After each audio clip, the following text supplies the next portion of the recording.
के YouTube channel पर सभी दोस्तों का बहुत बहुत स्वागत है। तो इस कोरोना काल में आप अपने आप को बचा कर रखिए और उम्मीद करता हूं कि सभी लोग सही होंगे और परहेज करिए। ये कोरोना काल है, मास्क पहनिए, बिना मास्क के बाहर ना निकलें, कहीं ज़रूरत हो तभी निकलें। तो चलिए आइए इसमें हिंदी के सेशन को स्टार्ट करते हैं। इसमें देखते हैं क्वेश्चन नंबर 51। अगर ये सेशन पसंद आया करे तो लाइक और शेयर ज़रूर करिए ताकि मेरा मोटिवेशन बना रहे। चलिए, अष्टछाप की स्थापना किसने की थी, 51 का क्वेश्चन है। तो इसका जो करेक्ट आंसर हो जाएगा देखते हैं। ए ऑप्शन है विट्ठलनाथ, बी ऑप्शन है वल्लभाचार्य, सी ऑप्शन है सूरदास और डी ऑप्शन है रामाचंद्र। तो 51 का हो जाएगा। अष्टछाप की जो स्थापना की गई थी किसके द्वारा की गई थी, ये आपका हो जाएगा विट्ठलनाथ के द्वारा की गई थी। Option number A H correct हो जाएगा, यानी विट्ठलनाथ के द्वारा जो है अष्टछाप की स्थापना की गई थी। किसके द्वारा, विट्ठलनाथ के द्वारा जो है अष्टछाप की स्थापना की गई थी। तो इस तरह से इसमें देखते हैं अष्टछाप की स्थापना 1565 ईस्वी में गोसाई विट्ठलनाथ जी ने किया था। अष्टछाप 8 संगीतज्ञों की एक टोली थी जिन्हें में अष्टसखा भी कहा जाता है। तो इसमें से अगर बात करें कि वल्लभाचार्य के 4 शिष्य थे, कुंभनदास, सूरदास, कृष्णदास एवं रामादास। इस तरह से ये इसमें बताया गया है। चलिए अगला क्वेश्चन देखते हैं। नेक्स्ट क्वेश्चन है, सखी संप्रदाय के संस्थापक कौन थे। कौन थे, सखी संप्रदाय के संस्थापक कौन थे। तो ये भी इम्पोर्टेंट क्वेश्चन है। 52 का करेक्ट आंसर हो जाएगा आपका, देखना है हित, ए ऑप्शन है हित हरिवंश, बी ऑप्शन है वल्लभाचार्य, सी ऑप्शन है स्वामी हरिदास, डी ऑप्शन है मध्वाचार्य। तो इसका जो करेक्ट आंसर हो जाएगा option number C is correct हो जाएगा, यानी कह सकते हैं कौन, गोस्वामी यानी स्वामी हरिदास इसका आंसर हो जाएगा। अगला क्वेश्चन देखते हैं, गोस्वामी तुलसीदास की अंतिम रचना कौन सी है। मोस्ट इंपॉर्टेंट क्वेश्चन है। गोस्वामी तुलसीदास की अंतिम रचना, ए ऑप्शन है विनय पत्रिका, बी ऑप्शन है दोहावली, सी ऑप्शन है कवितावली और डी ऑप्शन है हनुमान बाहुक। तो इसका जो करेक्ट आंसर हो जाएगा ऑप्शन नंबर हो जाएगा डी, यानी हनुमान बाहुक जो है इनकी रचना थी। गोस्वामी तुलसीदास की हनुमान बाहुक जो है अंतिम रचना थी। चलिए आगे देखते हैं। अगला क्वेश्चन है 54 का क्वेश्चन है, मृगावती किसकी रचना है। क्या है, मृगावती किसकी रचना है। तो ये आपका 54 का देखने हैं ऑप्शन ए हो जाएगा उस्मान, बी ऑप्शन है कुतुबन, डी ऑप्शन है मंजन और ये जी डी है आपका जायसी। तो ये 54 का ऑप्शन नंबर हो जाएगा बी ऑप्शन करेक्ट हो जाएगा कुतुबन। कुतुबन जो है किसकी रचना है, ये आपकी मृगावती की रचना है। नेक्स्ट क्वेश्चन देखते हैं, निम्न में कौन सा रीति मुक्त कवि नहीं है। क्या पूछ रहा है, रीति मुक्त कवि नहीं है। ए ऑप्शन है बोधा, बी ऑप्शन है ठाकुर, सी ऑप्शन है पद्माकर और डी ऑप्शन है आलम। तो इसका जो करेक्ट आंसर हो जाएगा पद्माकर।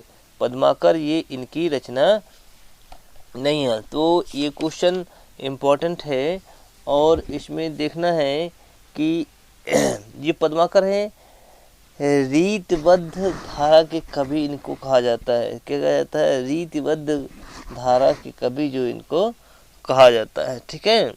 और बाकी जो है रीत मुक्त कवि नहीं है, ये हैं पद्माकर हो गए। और अगर हम बात करें रीत मुक्त कवि कौन कौन से हैं, इसमें से घनानंद हो जाएगा, दूसरा है आलम हो जाएगा। ये देखिए रीत मुक्त कवि जो हैं कौन से, ये आलम जो हैं ये हैं, ठीक है। और इसमें अगर बात करें ठाकुर भी है और इसमें बोधा भी है और द्विजदेव ये भी हैं, ठीक है। तो दो और याद रखना है, द्विजबो और गणन। तो रीत मुक्त कवि के नाम से इनको हम लोग जानते हैं। अगला देखते हैं, निम्न में से दीर्घ स्वर कौन सा नहीं है, ठीक है। तो दीर्घ स्वर कौन सा नहीं है, अगर बात करें ये भी है, ठीक है। अगर बात करें ये भी है, ये भी है, ये भी है, लेकिन अगर हम बात करें कि ये ऑप्शन नंबर बी यहाँ पर नहीं होगा। चलिए अगला देखते हैं, हिंदी में कितने वचन होते हैं। हिंदी में मोस्ट इंपॉर्टेंट कितने वचन होते हैं, हिंदी में 2 वचन होते हैं। कितने वचन होते हैं, हिंदी में 2 वचन होते हैं, ठीक है, एक वचन और बहुवचन। तो ऑप्शन नंबर ए इसका सही हो जाएगा। चलिए अगला देखते हैं, हिंदी साहित्य का इतिहास सर्वप्रथम किस भाषा में लिखा गया। मोस्ट इंपॉर्टेंट क्वेश्चन है, हिंदी साहित्य का इतिहास सर्वप्रथम किस भाषा में लिखा गया है? तो देखिए हिंदी साहित्य का जो इतिहास है पूछ रहा है इसमें से किस भाषा में लिखा गया है, तो सबसे पहले जो लिखा गया था वो आपका फ्रेंच भाषा में लिखा गया था। किस भाषा में? हिंदी साहित्य का इतिहास जो है सबसे पहले फ्रेंच भाषा में लिखा गया है, तो ऑप्शन नंबर सी करेक्ट हो जाएगा। चलिए अगला देखते हैं पंडित सालसत बखाड़ई देहई बुद्धि बसंत न जाड़ई, इस काव्य पंक्ति के रचनाकार कौन पूछे गए हैं? तो ऑप्शन देख लेते हैं। ए है सरापा, बी है कढ़ापा और सी है आपका सबरीपा और डी है नागार्जुन। तो इसका जो करेक्ट आंसर हो जाएगा सरापा जो हैं इसके रचयिता हैं। चलिए उत्पत्ति के आधार पर शब्द के कितने भेद होते हैं? उत्पत्ति के आधार पर अगर हम बात करें को शब्दों के कितने भेद होते हैं, तो इसका जो करेक्ट आंसर हो जाएगा ऑप्शन नंबर बी हो जाएगा, यानी 4 होते हैं। उत्पत्ति के आधार पर शब्दों के भेद अगर हम बात करें तो कितने होते हैं? 4 होते हैं। कितने होते हैं? इसके जो ऑप्शन है उत्पत्ति की दृष्टि से अगर हम बात करें कि शब्द के 4 भेद होते हैं। पहला है तत्सम, दूसरा है तद्भव, तीसरा है देशज एवं चौथा है आपका विदेशज हो गया। ठीक है, ये शब्द जो संस्कृत भाषा से हिंदी में ज्यों कहते हैं ग्रहण किए जाते हैं उन्हें तत्सम कहते हैं। वे शब्द जो संस्कृत से विकृत होकर के हिंदी में प्रयुक्त हो जाते हैं वो तद्भव कहलाते हैं। वे शब्द जिनकी व्युत्पत्ति का पता नहीं चलता है आवश्यकता अनुसार भाषा में प्रयुक्त किए जाते हैं उन्हें देशज कहते हैं। वे शब्द जो विदेशी भाषाओं से ग्रहण किए गए हैं हिंदी में प्रयुक्त हुए उन्हें विदेशी शब्द कहे जाते हैं। तो इस तरह से आपका करेक्ट आंसर हो जाएगा ऑप्शन नंबर बी, यानी उत्पत्ति के आधार पर हम 4 भेद बताए हैं। निम्नलिखित में से शब्दों में वर्तनी की दृष्टि से कौन सा शब्द अशुद्ध है? पुष्पांजलि, ए ऑप्शन, बी है निरापराध, सी ऑप्शन है भास्कर और डी ऑप्शन है उज्ज्वल। तो देखिए इसमें निरापराध शब्द अशुद्ध होगा, यानी ऑप्शन नंबर क्या होगा? ऑप्शन नंबर हो जाएगा यहाँ पर बी ऑप्शन गलत हो जाएगा। ठीक है, इसका जो शुद्ध है निरपराध होगा। क्या होगा? निरपराध होगा। तो यहाँ पर अगर हम बात करें क्या हो जाएगा इसका सही अगर बात करें यहाँ पर हो जाएगा निरपराध। ठीक है, बड़ा यहाँ रा नहीं होगा, तो ऑप्शन नंबर इसका क्या हो जाएगा? ऑप्शन नंबर बी यहाँ पर सही हो जाएगा। ठीक है, चलिए आगे देखते हैं। मैथिली हिंदी में रचित गद्य की पहली पुस्तक है, यानी मैथिली हिंदी में रचित जो कौन सी पुस्तक है, यानी अगर हम बात करें पहली पुस्तक है कौन सी होगी इसमें? हाँ, ऑप्शन देखते हैं इसके। ऑप्शन नंबर ए है उक्ति व्यक्ति प्रकरण, बी है वर्ण रत्नाकर और सी है राउलवेल और डी है इसका वसंत विलास।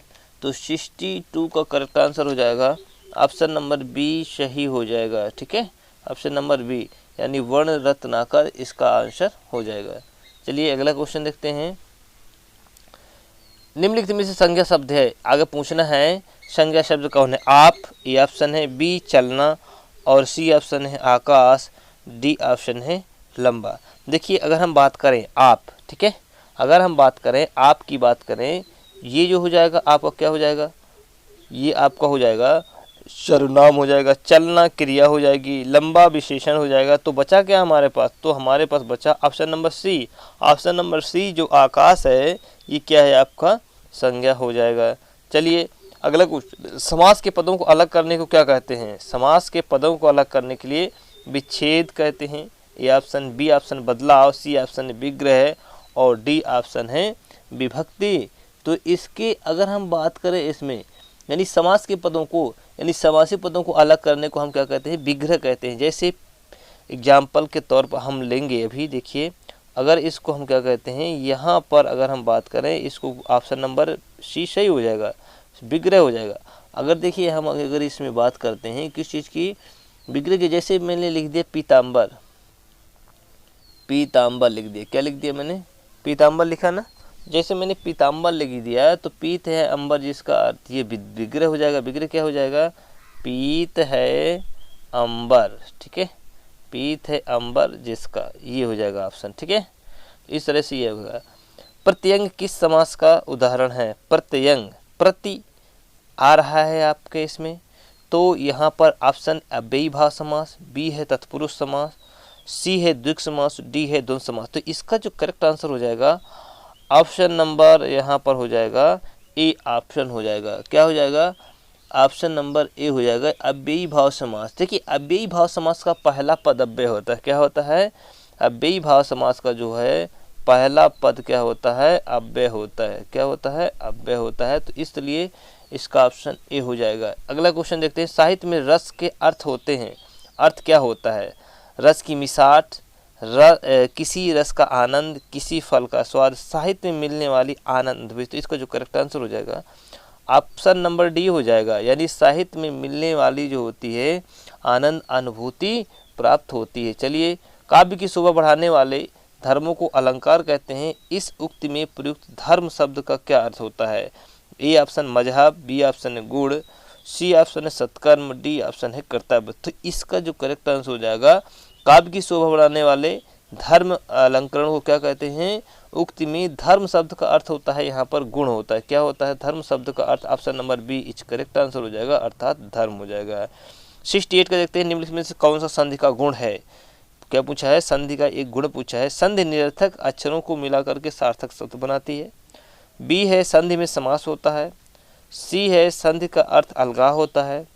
सी है संधि दो पदों का योग होता है। इनमें से कोई नहीं। तो 68 का जो करेक्ट आंसर देखते हैं। दिए गए गुणों में से कोई भी संधि का गुण नहीं है। जो दो निकटवर्ती वर्णों के परस्पर मेल से जो विकार परिवर्तन होता है उसे हम संधि कहते हैं। क्या कहते हैं?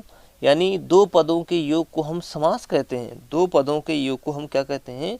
समास कहते हैं। इसलिए यहाँ पर जो है 68 का करेक्ट आंसर आपका ऑप्शन नंबर ई हो जाएगा। ऑप्शन नंबर क्या हो जाएगा? ऑप्शन नंबर ई हो जाएगा। ठीक है, तो यहाँ पर अलगाव को नहीं कहते हैं। संधि का अर्थ होता है अलगाव, संधि विच्छेद हो जाएगा। यहाँ पर संधि दो पदों का योग होता है, समास हो जाएगा। संधि निरर्थक अक्षरों को मिलाकर सार्थक शब्द बनाती है, हो ही नहीं सकता है। तो ऑप्शन नंबर ई यहाँ पर हो जाएगा। चलिए अगला देखते हैं। अगला देखते हैं, जो शब्द संस्कृत भाषा से उत्पन्न विकार हुए हैं उन्हें क्या कहते हैं? संस्कृत भाषा से उत्पन्न हुए हैं उनको हम क्या कहते हैं?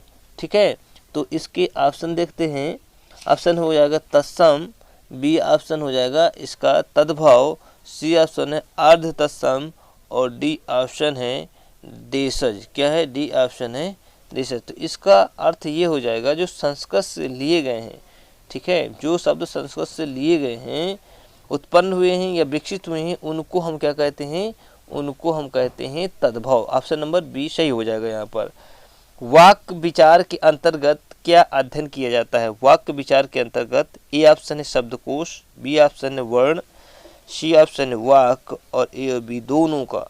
तो 70 का जो करेक्ट आंसर हो जाएगा ऑप्शन नंबर सी, यानी कह सकते हैं ऑप्शन नंबर सी, वाक्यों का अध्ययन किया जाता है। यहाँ देखना है वाक्य विचार के अंतर्गत क्या किया अध्ययन किया जाता है, यानी वाक्यों के अध्ययन हम किसके अंदर वाक्य विचार, तो इसका हम वाक्यों का अध्ययन यहाँ पर करते हैं। चलिए अगला क्वेश्चन देखते हैं। अश्व का पर्यायवाची क्या है? मोस्ट इंपॉर्टेंट क्वेश्चन है। अश्व का पर्यायवाची नहीं है पूछा है। देखिए यहाँ पर पूछा है, निगेटिव पूछा है। घोड़ा ये है होता है, घोटक ये भी होता है, नहीं तरंग हो गया, तरंग नहीं होगा, यहाँ पर तरंग नहीं होगा। ठीक है, ये अश्व का पर्यायवाची तरंग नहीं होगा, घोटक होगा, हाय होगा और घोड़ा होगा। इसलिए इसका करेक्ट आंसर हो जाएगा ऑप्शन नंबर ए, यहाँ पर सही हो जाएगा। क्या हो जाएगा? ऑप्शन नंबर ए जो है यहाँ पर क्या हो जाएगा? ऑप्शन नंबर ए, यहाँ पर तरंग यानी लहर होती है, इसका ऑप्शन ए हो जाएगा। चलिए अगला देते हैं। छंद के कितने भेद होते हैं? छंद के कितने भेद होते हैं? यानी अगर इसमें आपसे पूछा जाए कि छंद के कितने भेद होते हैं, तो ए ऑप्शन है 4, बी ऑप्शन है 8 और ये आपका सी ऑप्शन है 5 और डी ऑप्शन है 9। ठीक है, तो अगर हम बात करें इसके जो ऑप्शन नंबर ए हो जाएगा इसका, यानी 4 भेद होते हैं। क्या होते हैं? 4 भेद होते हैं। छंद के 4 भेद होते हैं जो इस प्रकार है। वर्णिक छंद, जिसके छंद के सभी चरणों में वर्णों की संख्या समान होती है, वर्णिक छंद हो गया। दूसरा वर्णिक वृत्त छंद हो गया, इसमें से वर्णों की गणना होती है। एक होता है मात्रिक छंद होता है, जिसे वर्णों के सभी चरणों में मात्राओं की संख्या समान होती है। एक होता है मुक्त छंद होता है, जिस छंद में वर्णिक या मात्रिक पदबंध ना हो। तो इस तरह से हमने देखा कि यहाँ पर 4 तरह के वर्ण होते हैं। कौन सा शब्द अनीक का पर्यायवाची है? कौन सा शब्द जो है अनीक का पर्यायवाची है? इसमें पूछना है अनीक, अनीक का पर्यायवाची है, यहाँ पर कौन हो जाएगा? देखिए option number A Arjun, option B सेना, सी है अग्नि और डी है यहाँ पर घोड़ा। तो इसका जो ऑप्शन हो जाएगा अनीक का पर्यायवाची हो जाएगा सेना। क्या हो जाएगा? अनीक का पर्यायवाची हो जाएगा सेना। नेक्स्ट है 74, दो वर्णों के मेल से होने वाले विकार या परिवर्तन को क्या कहते हैं? दो वर्णों के मेल से, ए ऑप्शन है संधि, बी ऑप्शन है समास, सी ऑप्शन है उपसर्ग और डी ऑप्शन है प्रत्यय। तो यहाँ पर दो वर्णों से मेल होने वाली विकार को क्या कहते हैं? संधि कहते हैं। क्या कहते हैं? ये आपका आंसर सही हो जाएगा, ऑप्शन नंबर ए सही हो जाएगा। दो वर्णों के मेल से होने वाले विकार या परिवर्तन को क्या कहते हैं? संधि कहते हैं। क्या कहते हैं? यहाँ पर संधि कहा जाता है। जैसे मान के चलो कि विद्याधन आलय, क्या लिया हमने? विद्याधन आलय, विद्याधन आलय बराबर हो जाएगा विद्यालय। तो यहाँ पर दो वर्णों, यहाँ पर आ और ये आ, बड़ा आ मिल करके क्या बन गया? ये बड़ा आ बन गया। तो इसलिए यहाँ पर क्या गया है? दो वर्णों के मेल को हम क्या कहते हैं? संधि कहते हैं। चलिए अगला क्वेश्चन देखते हैं। 75 का क्वेश्चन है। तो जितने भी क्वेश्चन हैं आप इनको बहुत ध्यान से देखिए, क्योंकि बार बार क्वेश्चन में रिपीटेड क्वेश्चन है और कई बार आपके एग्जाम में ऐसे क्वेश्चन ट्रेंड किए जाते हैं। तो इसलिए क्वेश्चन को मिस मत करिए और इनको बार बार पढ़ने का प्रयास आप जरूर करिए। चलिए अगले देखते हैं क्वेश्चन।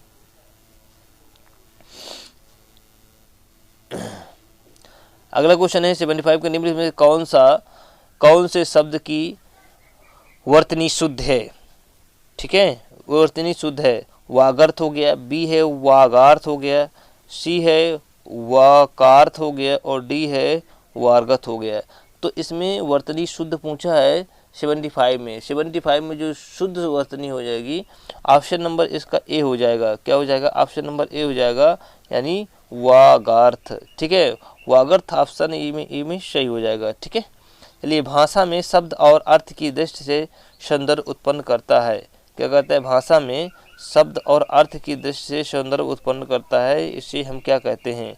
ठीक है, तो ऑप्शन नंबर ए इसे रस कहते हैं, बी ऑप्शन है अलंकार कहते हैं, सी ऑप्शन गुण है, डी ऑप्शन है इसे छंद कहते हैं। तो भाषा में शब्द और अर्थ की दृष्टि से सौंदर्य उत्पन्न करने वाला क्या कहते हैं? इसको अलंकार। Option number B is correct हो जाएगा, बी जो है आपका सही हो जाएगा। इसे क्या कहते हैं? अलंकार कहते हैं। अध का विलोम क्या होता है? पूर्ण होता है, समाप्त होता है, रति होता है, खत्म होता है। तो 77 का जो है अध का विलोम क्या होता है? पूर्ण होता है। क्या होता है? अध का विलोम होता है, जो होता है पूर्ण होता है। क्या होता है? ऑप्शन नंबर ए सही हो जाएगा। अध का आधा कहीं समाप्त, ये कहीं आधा खत्म ना लगा देना। ठीक है, तो इसका अर्थ होता है 77 का होता है समाप्त तथा खत्म एक ही अर्थ व्यक्त करते हैं। समाप्त का विलोम होता है प्रारंभ। समाप्त का विलोम क्या होता है? प्रारंभ होता है। ठीक है, यहाँ पर समाप्त और खत्म एक ही होते हैं। और अगर हम बात करें तो इसका आंसर ये हो जाएगा। निम्न में सर्वनाम शब्द है। क्या है? पढ़ना है? नहीं, ये तो क्रिया हो गई। वह, ये सर्वनाम होगा। घर संज्ञा हो गई। गहरा और ये आपका विशेषण हो गया। तो अगर हम बात करें, ये आपका क्रिया हो गई। क्या हो गई? क्रिया हो गई। ये आपका सर्वनाम हो गया जो कि पूछा है। ये घर हो गया, संज्ञा हो गया। और बात करें गहरा हो गया, विशेषण हो गया। क्या हो गया? विशेषण। तो इसमें जो पूछा है उसने कि ये बताइए कि सर्वनाम क्या हो जाएगा आपका? वह हो जाएगा option number B is correct हो जाएगा। क्या हो जाएगा? बी इज करेक्ट हो जाएगा। चलिए 79 क्वेश्चन देखते हैं। किसी कार्य का करने या होने का बोध होता है, उसे हम क्या कहते हैं? किसी कार्य के होने या करने का बोध होता है, उसे हम क्या कहते हैं? ऑप्शन नंबर सी हो जाएगा, यानी क्रिया हो जाएगा। ठीक है, काल का मतलब हो गया जो कि समय का पता चले। संज्ञा किसी प्राणी, स्थान, वस्तु या व्यक्ति के भाव के नाम को संज्ञा कहते हैं। विशेषण जो संज्ञा सर्वनाम की विशेषता बताते हैं, उसे हम क्या कहते हैं? यहाँ पर विशेषण कहते हैं। चलिए, छंद शास्त्र के प्रणेता आचार्य माने जाते हैं। छंद शास्त्र के प्रणेता और आचार्य माने जाते हैं। मोस्ट इंपॉर्टेंट क्वेश्चन है। और देखिए छंद शास्त्र के प्रणेता आचार्य माने जाते हैं, किसको माना जाता है, प्रणेता किसे माना जाता है? ए ऑप्शन है पतंजलि, बी ऑप्शन है पिंगल, और डी ऑप्शन है पाणिनि, और डी ऑप्शन इसका सी ऑप्शन है पाणिनि, डी ऑप्शन है मनु। तो इसका जो करेक्ट आंसर हो जाएगा ऑप्शन नंबर बी पिंगल। पिंगल को हम मानते हैं, छंद का दूसरा नाम पिंगल भी होता है। पिंगलाचार्य के छंद सूत्र में छंद का सुसंबद्ध वर्णन होने के कारण इसे छंद शास्त्र का आदि ग्रंथ माना जाता है। ठीक है, क्या माना जाता है? इसे आदि ग्रंथ भी माना जाता है। जिन शब्दों में लिंग वचन कारक आदि के कारण को परिवर्तन नहीं होता है वह क्या कहलाते हैं? ए ऑप्शन है क्रिया कहलाते हैं, बी ऑप्शन है वचन कहलाते हैं, सी ऑप्शन है अव्यय कहलाते हैं, और डी ऑप्शन है वाच्य कहलाते हैं। तो जिन क्रिया में लिंग वचन कारक आदि का कोई परिवर्तन नहीं होता उन्हें अव्यय कहते हैं। मोस्ट इंपॉर्टेंट क्वेश्चन है। चलिए उन्हें क्या कहते हैं? उसको हम अव्यय कहते हैं। अव्यय मतलब होता है जहाँ पर न तो लिंग का परिवर्तन हो, न वचन का परिवर्तन हो, न कारक का हो, तो वहाँ पर कोई परिवर्तन नहीं होता, उसे हम क्या कहते हैं? अव्यय कहते हैं। चलिए प्रत्येक शब्द में कौन सा उपसर्ग है? तो देखिए ऑप्शन है प्रा, ए ऑप्शन है, बी ऑप्शन है प्रति, और सी ऑप्शन है ए, और डी ऑप्शन है एक। तो इसका जो करेक्ट आंसर हो जाएगा प्रति, यानी प्रति जो है ये आपका यहाँ पर उपसर्ग बताया गया है। हिंदी भाषा में ह्रस्व स्वरों की संख्या कितनी बताई गई है? तो हिंदी भाषा में अगर हम 12 करें, ए ऑप्शन है 11, बी ऑप्शन है 4, सी ऑप्शन है 7, और डी ऑप्शन है 2। तो 83 का जो इसमें अगर बताया गया है तो इसमें ऑप्शन नंबर बी सही हो जाएगा आपका। ऑप्शन नंबर बी यानी 4 बताए गए हैं। कौन कौन से हैं? छोटा आ देख लेते हैं, छोटा आ हो जाएगा, और दूसरा क्या हो जाएगा? छोटी ई हो जाएगा, और छोटा ऊ हो जाएगा, और यहाँ पर आपका ऋषि हो जाएगा। इसलिए इसकी संख्या कितनी बताई गई है? 4 बताई गई है। तत्सम शब्द बने होते हैं हिंदी, तत्भव शब्द बने होते हैं हिंदी के मूल शब्द से, विवेक शब्द से, उर्दू शब्दों में बदलाव से, संस्कृत शब्दों में कुछ बदलाव से। तो तद्भव शब्द किससे मिलकर के बने होते हैं ये आपको बताना है। इसके ऑप्शन देख करके आपको बताना है कि कौन से होते हैं। ऐसे शब्द जो संस्कृत और प्राकृत से विकृत होकर के हिंदी में प्रयुक्त होते हैं तद्भव कहलाते हैं। क्या कहलाते हैं इनको हम क्या कहते हैं? तद्भव। आसम जो बदलाव से बने होते हैं इन्हें हम क्या कहते हैं? ऑप्शन नंबर संस्कृत में जो कुछ बदलाव किए जाते हैं, ठीक है, और प्राकृत में बदलाव किए जाते हैं, उनको हम ऑप्शन नंबर डी सही हो जाएगा। बैठक शब्द में कौन सा प्रत्यय है? बैठक, बै, और ए ऑप्शन है, बी ऑप्शन है बैठ, सी ऑप्शन है अक, और डी ऑप्शन है का। तो 85 में बैठक शब्द में प्रत्यय, इसमें शब्द में क्या कौन सा प्रत्यय लगा हुआ है भाई? इसमें कौन सा लगा हुआ है? तो देखिए ऐसे क्वेश्चन को बहुत ध्यान से समझना है और इसको आपको पढ़ना है, क्योंकि ऐसे क्वेश्चन गलत भी हो सकते हैं। तो इसमें ऑप्शन नंबर हो जाएगा, ऑप्शन नंबर डी हो जाएगा, ऑप्शन नंबर डी हो जाएगा। बैठक में का प्रत्यय यहाँ पर जुड़ा हुआ है। संयोग में किस उपसर्ग का प्रयोग किया गया है? संयोग में ऑप्शन नंबर हो जाएगा सम, ऑप्शन नंबर देखना है सम, और इसमें सन और सम और ये शु। तो इस तरह से इसका जो करेक्ट आंसर हो जाएगा ऑप्शन नंबर ए सही हो जाएगा, यानी संयोग में सम प्रत्यय सही हो जाएगा। 86 का जो करेक्ट आंसर हो जाएगा सम हो जाएगा। चलिए अब देखिए हुआ है सम उपसर्ग से निर्मित कुछ अन्य शब्द की बात करें, जैसे संकल्प, ठीक है, ऑप्शन जैसे संकल्प हो गया, संकल्प ले लिया जाए, और दूसरा भी संग्रह ले लिया जाए। तो इस तरह से कई ऑप्शन है, इसके जो ऑप्शन है हम दे सकते हैं, बना सकते हैं। संस्कार ले लिया, संरक्षण ले लिया, संहार ले लिया, इस तरह से बना सकते हैं। चलिए अगला देखते हैं, अपवाद को छोड़कर वर्णमाला के अक्षरों के नाम किस लिंग में होते हैं? अपवादों को छोड़ करके वर्णमाला के अक्षरों के नाम किस लिंग में पाए जाते हैं? ए ऑप्शन है पुल्लिंग, बी ऑप्शन है स्त्रीलिंग, सी ऑप्शन नपुंसक लिंग, और डी ऑप्शन उभयलिंग। तो इसका जो करेक्ट आंसर हो जाएगा ऑप्शन नंबर ए, यानी पुल्लिंग में होगा। ऑप्शन नंबर ए हो जाएगा पुल्लिंग में। तो समानतः वर्णमाला के अक्षरों के नाम पुल्लिंग में होते हैं, किंतु अपवाद स्वरूप ई और ये स्त्रीलिंग में माने जाते हैं। देखिए स्त्रीलिंग में कुछ ऐसे हैं जिसको माने जाते हैं। स्त्रीलिंग में कौन कौन से माने जाते हैं? देखिए पहला है छोटी ई, फिर है बड़ी ई, और इसके बाद ऋषि। तो इनको हम किस में मानते हैं? स्त्रीलिंग में मानते हैं। छोटी ई, बड़ी ई और ऋषि को हम स्त्रीलिंग में मानते हैं, और इसलिए इसमें अगर हम बात करें, क्या बात करें, अगर हम इसमें बात करें तो इसका जो ऑप्शन नंबर हो जाएगा ऑप्शन नंबर ए। यानी अपवाद कुछ ऐसे हैं जिसको हम नहीं मानते हैं, लेकिन इसमें अपवाद यही बताया गया है आपका पुल्लिंग में सब होते हैं, लेकिन 3 जो हैं स्त्रीलिंग में होते हैं। कौन कौन से फिर रिपीट कर देता हूँ, ई छोटी बड़ी ई हो गया, और यहाँ पर आपका ऋषि हो गया, क्या हो गया, ऋषि। 3 को आपको याद रखना है। चलिए अगला क्वेश्चन देखते हैं। तो 87 के बाद 88 क्वेश्चन आते हैं। निम्नलिखित में से विशेषण शब्द है, मोस्ट इंपॉर्टेंट क्वेश्चन है, ऐसे पूछे तो विशेषण शब्द कौन सा है। ऑप्शन देखते हैं। ए ऑप्शन है जाना, क्रिया हो गई। बी ऑप्शन है देवता, संज्ञा हो गई। सी ऑप्शन है सुंदर, ये आपका विशेषण हो गया। और डी ऑप्शन है कौन। ठीक है, तो इसका ऑप्शन करेक्ट हो जाएगा, ऑप्शन नंबर सी हो जाएगा 88 का। उपयुक्त में सुंदर विशेषण है। ऐसे शब्द को जो संज्ञा या सर्वनाम की विशेषता बताते हैं उन्हें हम विशेषण कहते हैं। ठीक है, तो जैसे आपका उदाहरण और ले लीजिए, यहाँ पर जैसे लोभी हो गया, तो ये भी क्या है, विशेषण हो गया। ठीक है, और यहाँ पर क्रोधी हो गया, क्या हो गया, क्रोधी हो गया, ये भी आपका विशेषण हो गया। तो ऐसे कौन से हो गया, सात, प्रथम, प्रत्येक, चार, थोड़ा आदि विशेषण शब्द कहलाते हैं।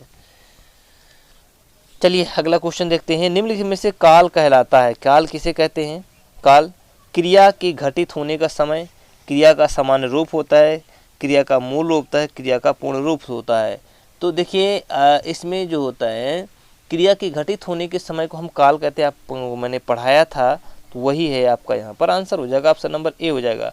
अंक शब्द का अर्थ नहीं है। अंक मीन्स होता है गोद, होता ही होता है। अंक मीन्स होता है संख्या, होती है। अंक मीन्स अंग दिया हुआ है और एक चिन्ह भी यहाँ पर दिया हुआ। अंक शब्द का अर्थ गोद, चिन्ह तथा संख्या होती है। देखिए अगर हम बात करें, ये भी होता है, ये भी होता है और ये भी होता है, लेकिन अगर बात करें इसमें ऑप्शन नंबर डी नहीं होता है, ऑप्शन नंबर डी नहीं होता है, जो कि इसी में ये पूछा गया, नहीं शब्द लगा करके पूछा गया। तो करेक्ट आंसर हो जाएगा ऑप्शन नंबर डी हो जाएगा। ठीक है, तो अंक शब्द का अर्थ अंक नहीं होता है। अंक शब्द का अर्थ गोद, चिन्ह, संख्या होता है। ठीक है, गोद, चिन्ह, संख्या होता है, लेकिन अंग इसका अर्थ नहीं होता है, ऑप्शन ये हो जाएगा। चलिए अगले देखते हैं।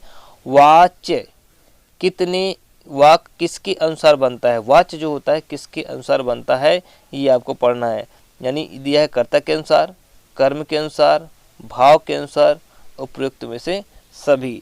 तो देखिए वाच्य क्रिया के उस रूप को कहते हैं जिससे पता चलता है कि वाक्य में क्रिया के द्वारा कर्ता के विषय में या कर्म के विषय में या भाव के विषय में कहा जाता है। उदाहरण के लिए राम पुस्तक पढ़ता है, तो पढ़ी गई यानी पुस्तक पढ़ी जाती है और राम से बोला नहीं जाता है।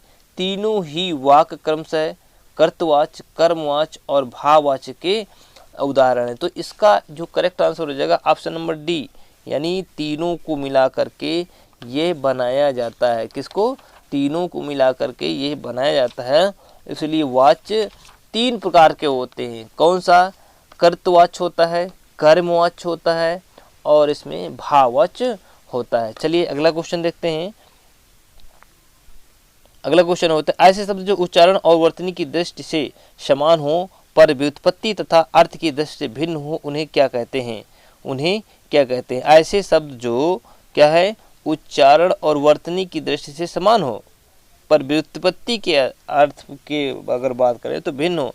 पर्यायवाची ऑप्शन है, बी ऑप्शन समरूप या समुच्चारित शब्द होते हैं, सी ऑप्शन है, बी पर्याय या विलोम शब्द होते हैं, उपयुक्त में से कोई नहीं। देखिए अगर हम बात करें ऐसे शब्द जो उच्चारण और वर्तनी की दृष्टि से समान होते हैं परंतु व्युत्पत्ति या अर्थ की दृष्टि से भिन्न होते हैं, उसे हम समरूप या क्या कहते हैं, समरूप या समुच्चारित कहते हैं। तो इसका ऑप्शन हो जाएगा, ऑप्शन नंबर बी हो जाएगा, यानी सही हो जाएगा। तो समरूप या समुच्चारित शब्द इन्हें कहते हैं। चलिए अगला क्वेश्चन देखते हैं। लोकोक्ति का समान अर्थ होता है, लोक की उक्त होती है, लोक की बातें होती है, लोगों के लेख होते हैं, अच्छी बातें होती हैं। तो लोकोक्ति का समान अर्थ होता है, लोक की उक्ति होती है। ऑप्शन नंबर हो जाएगा लोक की उक्ति, ऑप्शन नंबर ए हो जाएगा, यानी लोक की उक्ति इसका अर्थ होता है। चलिए अगला देखते हैं। आचार्य, ये क्वेश्चन है, आचार्य किशोरी दास वाजपेयी के मत से हिंदी में कितने कारक बताए गए हैं।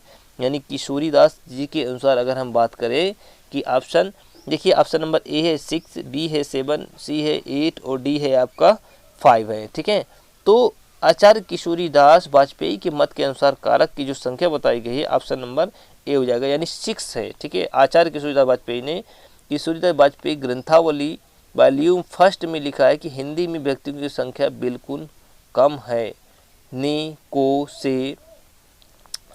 तो इसमें बताया गया है 6 बताया गया है, का, में और पर। विभक्ति में कारक और आदि का बोध होता है। यदि ये विभक्तियां न हो तो संज्ञा मात्र से कुछ काम न चले। कारक का लक्षण बहुत स्पष्ट है, क्रिया के साथ जिसका संबंध हो उसे हम कारक कहते हैं। कारक क्या होते हैं? क्रिया के साथ जिसका संबंध होता है उसे हम कारक कहते हैं। वैसे भी अगर कारक की बात करें तो कारक कितने माने गए हैं? यहाँ पर कारक 8 माने गए हैं। ठीक है, लेकिन स्पेशल तरीके से अगर पूछा गया है तो किशोरी लाल के अनुसार इसको माना जाएगा।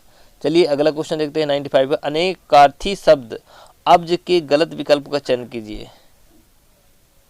तो ये अनेकार्थी शब्द अब्ज की अर्थ है ऑप्शन नंबर ए शंख, बी है चंद्रमा, सी है मेघ और डी है इसका कपूर। तो अनेकार्थी शब्द अब्ज के अर्थ है कमल होता है। देखते हैं इसका होता क्या होता है, कमल ले लिया। ठीक है, दूसरा है चंद्रमा हो गया और तीसरा है कपूर हो गया, चौथा है शंख हो गया। अर्थात अब्ज का कोई भी अर्थ मेघ नहीं होता है, अतः विकल्प इसका कौन सही हो जाएगा? ऑप्शन नंबर सी हो जाएगा। क्या हो जाएगा? ऑप्शन नंबर को ध्यानपूर्वक पढ़िए और उनसे संबंधित प्रश्नों के उत्तर दे दिए, यानी 96 से लेकर के 100 तक उत्तर देना है। दिए गए विकल्पों में से सही विकल्प का चयन कीजिए। तो देखिए इसमें बताया क्या गया है, निर्भय, देखिए निर्भय स्वागत करो मृत्यु का, मृत्यु एक है विश्राम स्थल, जीव जहाँ से फिर चलता है धारण कर नव जीवन संबल, मृत्यु एक सरिता है जिसमें श्रम से कातर जीव नहाकर। तो ये आयस के दिए गए हैं। ठीक है, तो अगर हम इसकी बात करें यहाँ पर बताया गया है, अलग अलग तरीके से दिया है। तो आगे है, फिर नूतन धारण करता काया रूपी वस्त्र भाकर, सच्चा प्रेम वही है जिसकी तृप्ति आत्म बलि पर हो निर्भर, त्याग बिना निष्प्राण प्रेम है करो प्रेम पर प्राण निछावर।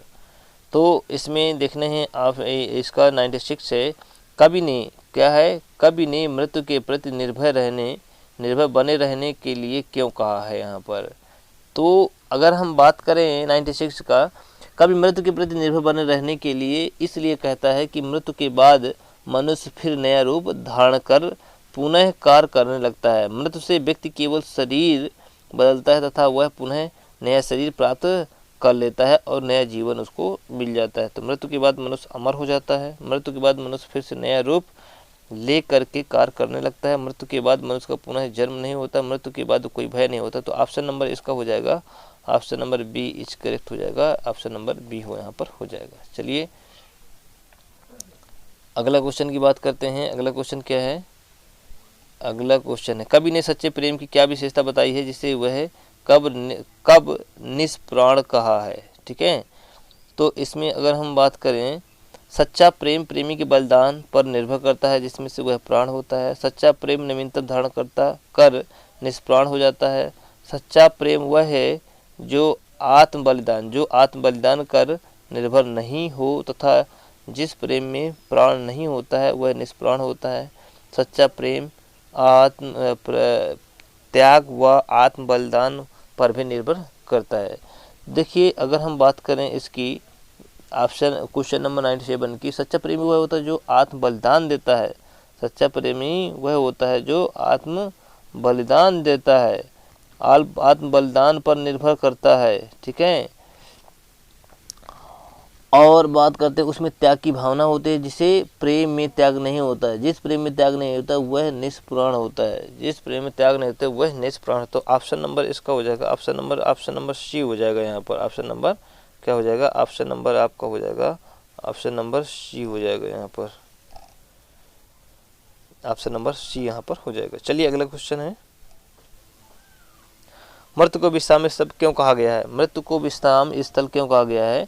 ठीक है, मृत्यु को विश्राम स्थल, मृत्यु के बाद जीव थक जाता है, मृत्यु के बाद जीव पराजित होता है, मृत्यु के बाद जीव पुनः ऊर्जा प्राप्त कर नए रूप में बचा जाता है, जीवन के साथ चलने लगता है, मृत्यु के बाद जीव आगमन से मुक्त होकर के अमरता को प्राप्त कर लेता है। तो इसका जो करेक्ट आंसर हो जाएगा ऑप्शन नंबर हो जाएगा, ऑप्शन नंबर सी हो जाएगा। क्या हो जाएगा?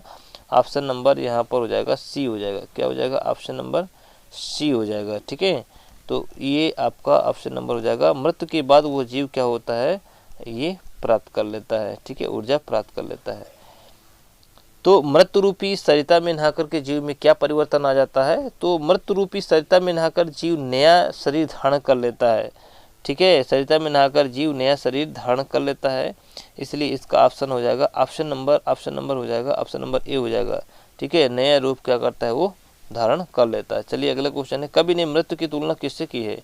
कवि ने मृत्यु की तुलना किससे की? कवि ने मृत्यु की तुलना अमरता से की है, आत्म बलिदान से की है, प्रेम से की है, सरिता से की है।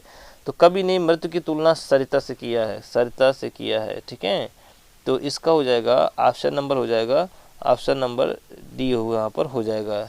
ठीक, तो कवि ने मृत्यु की तुलना सरिता से किया है, क्योंकि